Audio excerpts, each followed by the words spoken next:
And it's just basketball. At the end of the day, it's just basketball. Like and subscribe. Like and subscribe. Like and subscribe on the way in the door, my people. I hope you all are having a truly, truly fantastic day today on this Monday. So, last week, a lot of content creators did videos about LeBron James and Anthony Davis saying that they need more help. And a lot of people talked about this. A lot of people are tired, sick and tired of this same old narrative popping up on cue from year to year in the Ducks' career. And so, we heard Rob Parker express his dislike and say that, hey, you can't be the GOAT and always need help, which is very true. I saw some people do videos about Chris Broussard expressing his dislike for the fact that this narrative keeps coming up. And these guys are absolutely correct. And I did a video as well saying, hey, isn't this suspicious? You LeBron James fanboys. Yeah, I'm talking to you guys. Isn't it suspicious how year after year after year after year after year after year after year your king never has enough help, always needs more help? That should be suspicious to anyone with just a tad of common sense. But despite hearing all of these, and I'm talking about the mainstream media at this point, despite hearing all of these people come out and say how they are so tired of LeBron James and the need more help narrative, they never point out the real problem. Us independent content creators, we talk about it, but the mainstream media never talk about the actual problem, and that is LeBron James isn't a leader. He isn't a good leader. He isn't a halfway good leader. I would argue he's really not a leader at all. This is the problem. This is why he always needs more help. Now, all of this kind of stems from the excuses that they make for LeBron James year after year. And one of the things that we started hearing during the LeBron James tenure is the fact that, hey, championships are team accomplishment. Now, why did we start hearing this so regularly? Well, because this is the excuse they use for LeBron James' lack of success in winning championships. This is what they use for LeBron James' 6 finals losses. They say, hey, well, you can't blame LeBron. When he doesn't win, it's because he doesn't have a good team. This is why we hear this basketball is a team accomplishment thing. But I want to talk about this very thing. Everyone knows that basketball is a team game. But within that team game, the game is made up of individuals. And those individuals have the capability of affecting the game greatly. So what makes the difference from team to team?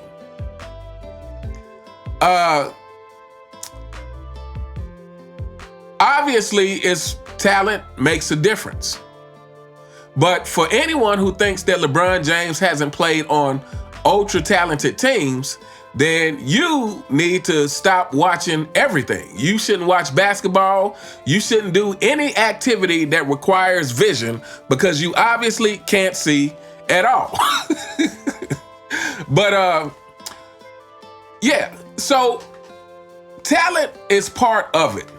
But I would argue once you make it to the NBA, to me, the recipe is basically, a superstar on a team accompanied by another maybe all-star potentially, and the rest are role players. This is generally what you have. So what makes the difference after that? To me, the teams that are really successful, and I mean in terms of winning, those are the teams who aren't necessarily the most talented teams. They are the teams who have the best leaders. They are the teams who have the best leaders, because it is the leaders of the team who get the rest of the players to play up to their full potential. And it is not by simply passing them the ball like LeBron James believes, like people in mainstream media believes, like the ridiculous 4 and 6 kingdom. That's right, you fanboys. That's your guys a part of that. Not the ridiculous 4 and 6 kingdom. This is what you guys all believe, is that it's simply passing your teammate the ball, but it is not that. It is having a leader who will hold people accountable. And this is what never gets talked about with LeBron James. We are at the point where LeBron James and the Lakers, talking about not having enough help, but according to you fanboys, LeBron James is playing as great as 40 as he was at age 22, and he has Anthony Davis. And Austin Reeves is a good player. Not to mention, the Lakers have enough talent. It's really just LeBron James is not an accountable person, so he doesn't hold his teammates accountable. If this was a Michael Jordan-led team, the team would be more consistent. Hachimura and all of these guys, because Michael Jordan would be making these guys play up to their full ability or else. So this whole basketball is a team game. Again, this is just an excuse for LeBron James. Yes, it's a team game, but it's further than that. It's more than that. It's a team game that requires a good leader, like anything that requires a team. Whether you're talking about running a business with multiple members, anything that requires multiple people working together has to have a good leader to make that successful. And this is what nobody in the mainstream media points out about LeBron James. They want to say, even saying, oh, well, you're supposed to be this great. How come you need more help? Because it's not about LeBron James' individual talent, even though LeBron James' individual talent is highly overrated, especially compared to the rest of the real GOATs, and especially compared to the actual GOAT, who he should never be mentioned in the same sentence with. But again, where he's really lacking is his ability to get the most out of his teammates. And I've said this time and time again, he can't do that because in order to hold other people accountable, you have to hold yourself accountable. All the great teams throughout the history of the NBA that has won on a consistent basis, it's because they have great leaders. Whether you're talking about Bill Russell, whether you're talking about Magic and Bird, even if you're talking about Isaiah Thomas. Again, at one point, I was a big Isaiah Thomas fan. When I look back on it in hindsight, I don't know if I agree with the way that they were able to get their championships.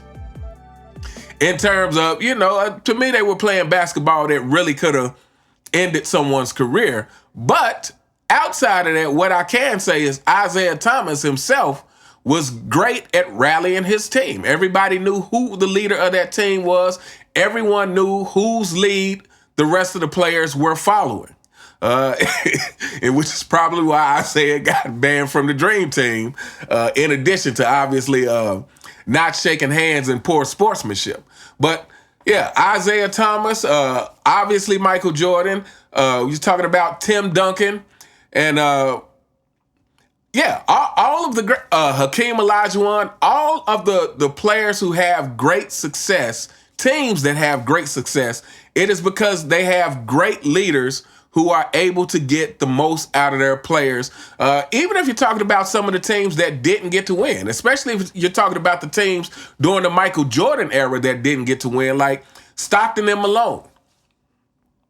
You know, made it to the championship two years in a row. Unfortunately, they ran up against Michael Jordan. But, you know, somebody like John Stockton, who's just a hard worker. And I'm sure that example was followed by the rest of the team.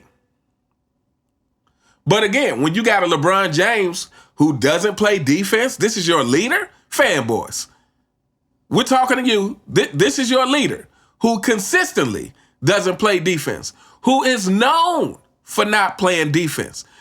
What's the rest of the team? What kind of lesson is the rest of the team supposed to learn from that? What kind of example is being set for the rest of the team when your leader consistently doesn't play defense? How about before we start talking about what other players we need, how about LeBron James set an example on defense first? Let's see how the team responds to that. Let's see how the team responds to the 40-year-old actually giving his all on defense. Let's see how the team responds to that first. Just watched the video the other day. Shout out to Angry Old Hoops, pointing out the flopping of LeBron James. And I'm saying LeBron James flops so much now, I don't even see it. It's like it's so part of his game now. It's like I don't even notice it. It's like it's so expected. But he pointed it out. He pointed out that the fans were heckling LeBron because of this flopping. Now, again, this is your leader, LeBron James fanboys. This is your leader. What kind of example is this setting for the rest of the team? Because I'm telling you what kind of example it doesn't set. It doesn't set the example of, hey, just play hard and overcome what kind of challenges. This is setting the example of cheat the system if you can. Meaning, don't work as hard. You don't have to work as hard as you can. You just have to find ways around the system. This is the example. This is your king, fanboys. I'm talking to you. I'm asking a question. Before you get in the comments and call me a hater, I know you're already typing because you don't even want to think about the question. But I asked you, what kind of example is that setting for the rest of the Lakers? The flopping king, the no defense king. So this has been the problem with LeBron James-led teams all along. And if LeBron James are not playing with teammates who are self-inspired because they are great in their own right, LeBron James can't cut it. This is why LeBron James needed the Miami Heat team to win, because Dwayne Wade, he was already a champion. He was playing with Dwayne Wade and Chris Bosh, who were leaders of a team themselves. They were already leaders. So they didn't need LeBron James to lead them. They only needed LeBron James to not suck like he did in 2011. That's all they needed from LeBron James.